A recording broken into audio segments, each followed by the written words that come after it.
Bismillahirrahmanirrahim. Kita bersambung lagi. Tadi telah kita nyatakan sedikit kisah bagaimana perjalanan orang bukan Islam kembali kepada agama fitrah, dan kita melihat bagaimana hijrah Nabi dan kejayaan Nabi membuka Fathul Mekah, membuka Mekah dan mendirikan negara Islam yang pertama iaitu Madinah, itu sebagai satu indikator ataupun satu petunjuk bahawa Islam ini tidak terhad kepada hal ehwal hubungan kita dengan Allah sahaja, tetapi dia juga sehingga kepada pentadbiran sesebuah negara dan malah sampai membina tamadun.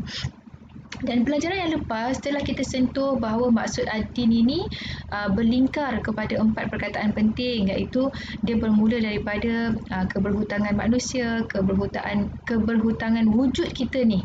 Daripada kita kesedaran kita bahawa kita ni berhutang dengan Allah, maka kita ni pun berserah diri kepada Allah. Dalam penyerahan diri kita kepada Allah, kita meyakini bahawa Allah lah penentu segala hukum, dan Allah ni salah satu nama panggilan yang lain iaitu Ad-Dayyan, yang maha memberikan garis panduan, yang maha memberikan peraturan. Dan perkataan yang keempat tentang ad-din ni ialah maksudnya fitrah, kecenderungan tabi'i, kecenderungan asali kita untuk beradin dengan ad-din Islam. Jadi agama ni ialah satu bentuk keimanan, kepercayaan dan amalan. Dia bukan sahaja perkara-perkara yang bersifat keimanan, tapi dia mesti ada amalan zahir yang menjadi satu anutan di kalangan orang Islam, sama ada dia secara bersendiri ataupun secara berkumpulan. Sebab kita sebagai seorang yang beragama Islam, ada tuntutan-tuntutan yang kita buat secara sendiri, contohnya solat, puasa, tapi ada juga tuntutan yang kita buat secara berkumpulan, contohnya ibadah korban, dia melibatkan masyarakat, solat Jumaat dia melibatkan kelompok yang banyak, macam tu.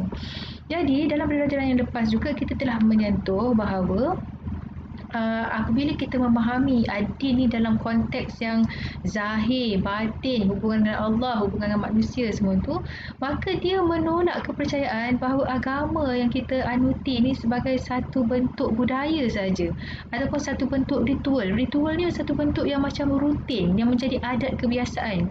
Sebagai contohnya, kalau nak kahwin, ada tok kadi, ada ijab kabul, itu waktu akad nikah lah. Lepas tu waktu majlis resepsi dah lain pula keadaan dia. Maksudnya padahal sebenarnya keadaan kita beragama Islam ni dia bermula daripada kita lahir sampai mati, ataupun secara hariannya daripada kita buka mata, bangun tidur sehinggalah kita tidur. Semula malah semasa tidur tu pun ada dia punya cara-cara dia, bagaimana sebenarnya Islam mengatur seluruh kehidupan kita. Jadi itu sedikit yang telah kita sentuh lah pada minggu lepas. Jadi hari ini kita nak melihat apakah sebenarnya keunikan Islam. Salah satu perkaranya ialah Islam ni ialah agama yang diterima di sisi Allah. Kalau kita baca dekat sini, sekejap tak nampak pula ada punya slide kat sini. Tak apalah, saya baca. Bismillahirrahmanirrahim.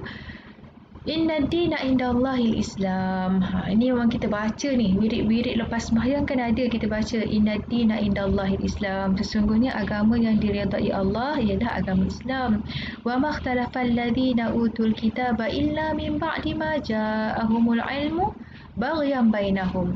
Orang-orang yang memiliki kitab, iaitu orang-orang Yahudi yang menerima kitab Taurat, orang Nasrani yang menerima kitab Injil, dia tak berselisih tentang perkara tentang keimanan kepada Allah, sehinggalah turunnya agama Islam yang menyebabkan mereka berselisih. Kerana apa? Kerana perasaan dengki, iri hati, yang menyebabkan mereka bukan tak tahu kata Islam tu agama yang benar, tetapi disebabkan dengki, iri hati, maka mereka enggan menerimanya.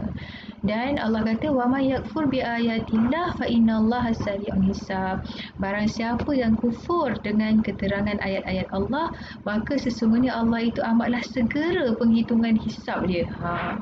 Jadi kat sini kita nak faham bahawa Islam dengan semua agama kepercayaan yang ada dalam hidup kita ni, dalam dunia kita ni berbeza.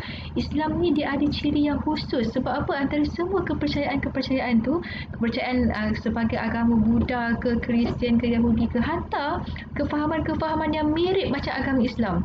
Contohnya agama Qadiani, contohnya macam agama Bahai, yang macam mirip macam Islam tapi bukan Islam, tak diterima. Hanya betul-betul yang di sisi Allah hanyalah agama Islam sahaja.